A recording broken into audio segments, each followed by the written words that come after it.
Do you know the price of the world's most expensive suit? First, let's talk about one of the rarest and most luxurious fibers, vicuña wool. Imagine standing nearly 4,000 meters above sea level. In the cold, breathtaking peaks of Chircampa province, Peru. Here, one of the most elegant animals on Earth roams freely, the vicuña. These slender, golden-brown camelids move across the frozen Andes like they own the mountains. The method used is as old as the Inca the Chacu, a Quechua word meaning vicuña capture. Villagers form long human chains, trekking steep cliffs to herd these wild animals into temporary enclosures. Back in 2000, a university saw an opportunity here. Farming was nearly impossible in these tough conditions, but vicuñas offered hope. By teaching local communities to raise and manage them for their prized fiber, the university turned this ancient animal into a lifeline for the people. After the vicuñas are gently shorn, the real work begins. Just outside the enclosure, women sit patiently, picking through the freshly cut fiber by hand. They clean it, removing dirt and larger debris, and sort it into rough categories. A vicuña can live 12 to 13 years, with females giving birth to only a handful of young in their lifetime. The vicuña remain one of the Andes' most treasured natural resources, wild, untamed, and producing fiber so fine and rare that it's worth more than gold on the world market.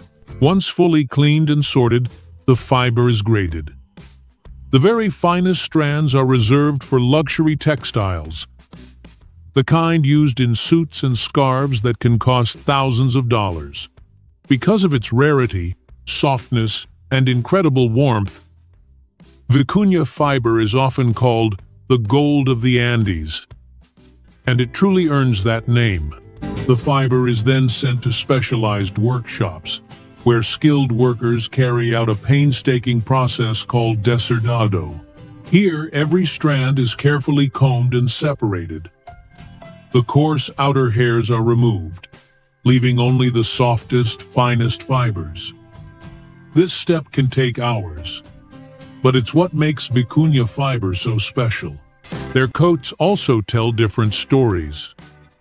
Vicuña fiber is incredibly fine, measuring only 11 to 14 microns, making it one of the softest and rarest fibers in the world. Llama wool, on the other hand, is coarser and thicker, but far more abundant. It's perfect for making warm blankets, ropes, and durable textiles used in everyday Andean life. But llamas are more than just beasts of burden. Their meat is a vital protein source for high-altitude communities, with fresh cuts containing up to 25% protein and almost no cholesterol. Llamas are a sustainable, everyday resource, an animal that provides transportation, food, and fiber all at once. While the vicuña is celebrated as the cloth of gold of the Andes, its larger, domesticated cousin, the llama, plays a very different but equally important role in Andean life. The most obvious difference is in size and purpose. Vicuñas are small, delicate animals with ultra-fine fiber prized for luxury clothing, while llamas are robust and strong, bred primarily as pack animals and for meat. A mature llama can weigh up to 60 or even 70 kilograms, making it ideal for carrying loads across the steep Andean trails, a job vicuñas could never do.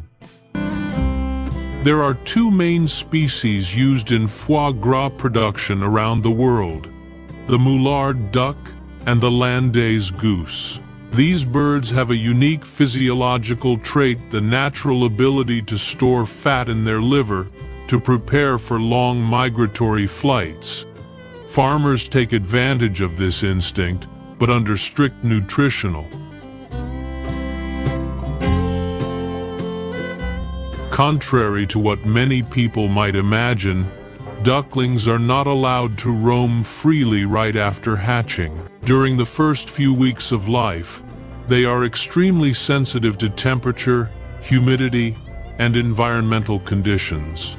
Do you believe that a liver can swell to 10 times its normal size and become one of the most expensive delicacies in the world? Behind that rich, buttery, melt-in-your-mouth texture lies a farming secret that not everyone dares to talk about. Today, we'll take you inside the controversial world of foie gras, where every millimeter of liver is the result of technique, debate, and centuries of tradition.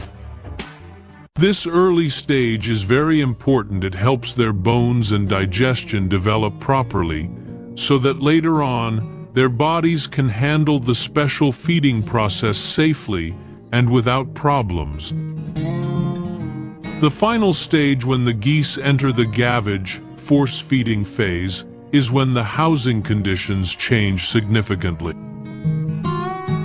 To control food intake, limit movement, and maximize fat accumulation in the liver, the geese or ducks are usually transferred to individual compartments or narrow row-style cages. Then the geese are raised in a natural and calm environment. They live outdoors in open spaces where they can walk around, eat grass, and interact with each other. This helps them grow strong muscles and stay healthy. During this time, they eat a simple diet of fresh grass, grains like corn and wheat, and clean water. Once the gavage phase is complete, the geese are carefully transported to specialized foie gras processing facilities. Gavage, also known as overfeeding, is the most critical part of the process. For about 2 final weeks, each goose is fed twice a day using a soft tube that delivers food directly into the esophagus. The feed is made from boiled corn mixed with water, carefully measured for maximum fat absorption. It may sound harsh, but the feeding process lasts only 2 to 3 seconds, and the equipment is designed to avoid pain when handled correctly. The people performing it are highly trained, because even the slightest mistake can ruin the entire batch of liver.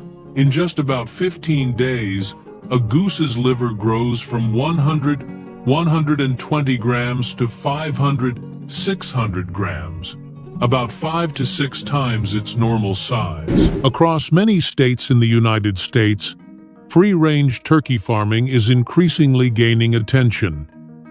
Flocks of turkeys roam freely on pastures, enjoying fresh air, sunshine, and natural feed sources. During Thanksgiving week alone, as many as 46 million turkeys are consumed. To meet this enormous demand, turkey breeding farms focus on high-quality breeding stock. On average, a female turkey can lay about 120 eggs per season. In the finishing stage, market turkeys are raised in farms with flock sizes ranging from 5,000 to 50,000 birds, using automated feeding systems with precise rations. Each bird consumes an average of 9-12 kilograms of feed throughout its lifetime. After completing a growing cycle of 16 to 20 weeks, healthy market-weight turkeys are transported from the farms to modern slaughterhouses. When they arrive at the receiving area, the turkeys are hung on an automated line using secure leg or wing shackles. This process is fast and efficient, with large plants able to handle 2,000 to 3,000 birds per hour in continuous operation.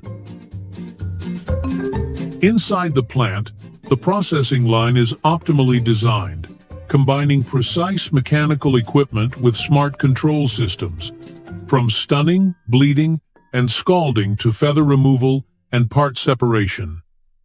The entire process is fully enclosed and carefully monitored to meet USDA standards for temperature, humidity, and hygiene. These facilities process millions of turkeys each year to meet the enormous demand during holiday seasons. Every year, over 250 million turkeys are raised and processed across the United States, feeding a nation where turkey has become a cultural icon. During Thanksgiving alone, Americans consume nearly 46 million turkeys in a single week. With demand peaking during holiday seasons, these systems operate around the clock to serve millions of families. Step inside one of the most sophisticated food chains on Earth. This model helps turkeys build strong immunity, reduces the need for antibiotics, and results in higher quality, more flavorful meat.